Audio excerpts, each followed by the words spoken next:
The kids on Elm Street don't know it yet, but something is coming to get them. There's something out there, isn't there? Halloweenies, a Freddy Krueger podcast. Was locked in a room with a girl who went in alive and came out in a rubber bag. From the Consequence Podcast Network, the minds behind The Losers Club, comes a new podcast in fantasy terror. Nancy, there's something wrong with you. You're imagining things. Halloweenies, a Freddy Krueger podcast.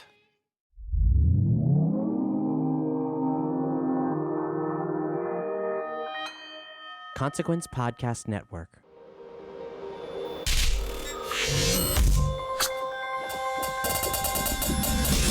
Hey, welcome to another edition of Kyle Meredith With. It's an audio interview series presented by WFPK Independent Louisville at WFPK.org. Consequence of Sound and the Consequence Podcast Network. Hopefully you'll hit that subscribe button before we get started here. If you're new to the series, of course you can subscribe anywhere you get your favorite podcasts from, like iTunes and Apple Podcasts, Spotify, also YouTube. So we do put out interviews 3 times a week, Monday, Wednesday, and Friday.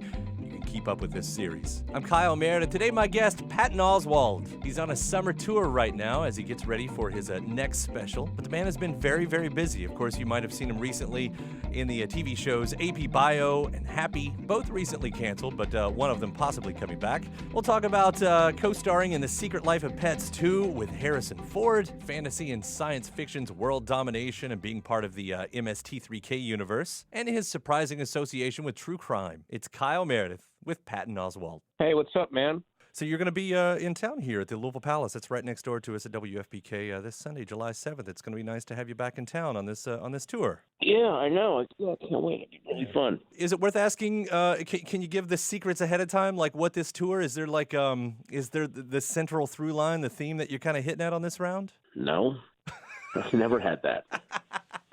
When have I ever had that?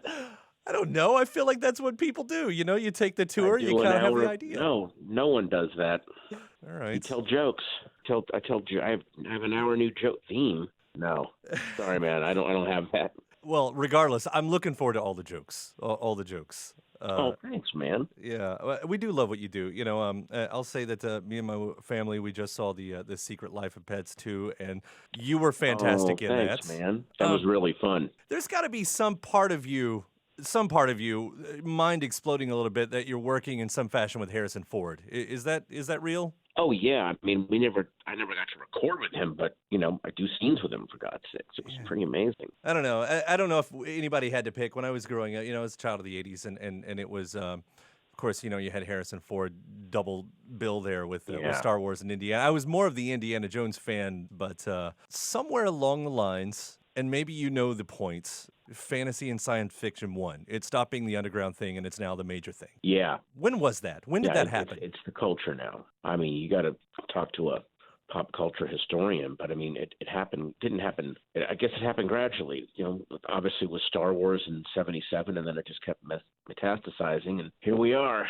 Well, it's like, you got the 2 biggest hits of the year with Game of Thrones and Avengers. I just bought a TV for my son, and it's got an entire channel that's nothing but Mystery Science Theater 3000, like 24 hours a day. It's wow. So, that's amazing. Yeah. I didn't know they had their own channel. Yeah, well, and it's all the classic ones, I guess, because, of course, Netflix has to deal with Netflix, right? It has to deal with the new one. Right. So. I guess there's like Pandora-style TV stations. That's pretty cool. Is that still going for you? I mean, you have so many projects in the. It seems like the iron's in the fire. Is there more MST3K to come? I mean, I don't know. I'll be the last to know. I'll wait for Joel to tell me. They haven't said anything yet, so when I know, I'll know. I loved what you did with that. It's always a little bit nail-biting when something like that comes back and you don't know if it's going to be as good as, and you hope it is, because, I don't know, nostalgia. Right, yeah, but it was so fun to get to do that, so I'll take the risk. Has that been a different style for you? It does seem there's quite a bit of room for improv in a show like that. I mean, the scripts they gave us were pretty amazing. I mean, they scripted out pretty well because it's them riffing on movies. So, there wasn't that much improv. It was more like, oh, I want to read the script because the script is so good. I saw you posting about Spider-Man Far From Home, it being the next chapter of Marvel. Do you think it can grow and keep the audience now that we've got Endgame out of the way? You know what? That I can't really predict. That remains to be seen. So we'll see we'll see how it goes. I mean, I certainly hope that they do, because I thought the movie was fantastic. My wife is a My Favorite Murder nut. You have nice. You have become very intertwined with true crime, of course. Has that association had a big change on your life? No, I mean, it's not like a huge interest of mine. I pop in on some shows and stuff, and it was obviously a huge interest of my late wife's, but it doesn't really change. I wouldn't say that it's changed my life, because it's not something that I don't. It's not my métier. It's not what I do, for a living. But it's interesting. I don't know if you've Googled your name lately, but the people also search for it's a bit eerie because, of course, the Golden State Killer comes up 2 faces down from yours. Wow, that's weird. Huh? I don't really research that stuff, so I didn't know that that's what was happening. I mean, comedy is a cult, but true crime is a whole different thing, and it is, I don't know, just because of this chance, I guess, and your association with it, it seemed. I would think it would be an interesting turn, an odd turn, an unexpected turn, I guess, in one's life and career. Well, I mean, yeah, but there's always twists and turns, but it didn't really, it hasn't really affected my career in any significant way, so. Currently, or recently, I guess, 2 of the shows that you've been in, AP Bio and Happy. Happy was one of the coolest concepts that I feel like I've really. Yeah, it was pretty brilliant. Yeah. Grant Morrison comic with Brian Taylor directing it. It was pretty neat. I don't know if you also think of this as peak TV in the way it's been pitched, that we're in peak TV, but do you feel like that's allowed for more outlandish ideas to finally have a spotlight? Yeah, I mean, I think it's necessary for more outlandish ideas to have a spotlight, just to get people's attention.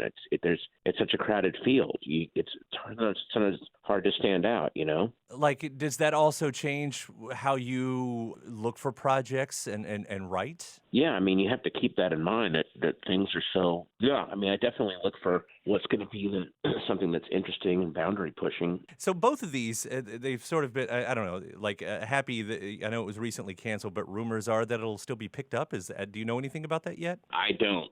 I certainly hope it gets picked up, but we'll see. They'll tell me last, I'm sure. If it's happening behind the scenes right now. It's an interesting career when you kind of have to wait like that. But again, you stay so busy, and I guess that's got to be part of it.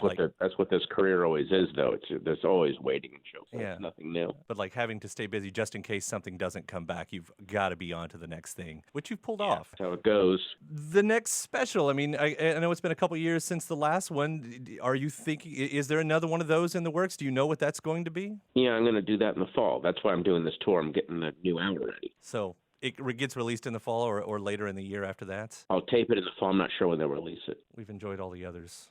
And I'll say thanks, man. Thank you. We're looking forward again to having you here next door at the Louisville Palace. That's this Sunday, July 7th. Be good to have you back in town. Thanks, man. Yeah, I love Louisville. I can't wait to come back. We'll see you then, and thanks for taking the time today. Thanks, dude. Thank you. All right, bye. Okay, bye. Big thanks to Patton Oswalt, again, on a summer tour right now. Again, looking forward to that next special. Hey, and don't forget, before you get out of here, that subscribe button, it's in front of you. iTunes, Apple Podcast, Spotify, YouTube. You can subscribe in any of those places or wherever you get your favorite podcast from. I do hope you'll also say hi in the comments section, give the series a rating as well. After that, WFPK.org. That's where I do a show Monday through Friday at 6 p.m. Eastern. It's the radio version of this. So there's the newest songs of the day, music news, anniversary spins, and of course, more interviews. WFPK.org. ConsequenceOfSound.net has your music and film news. You can also find me at Twitter at Kyle Meredith and Facebook/Kyle Meredith. And that does it for another edition of Kyle Meredith.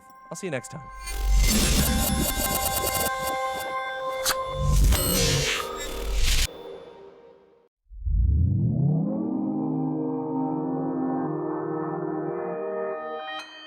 Consequence Podcast Network.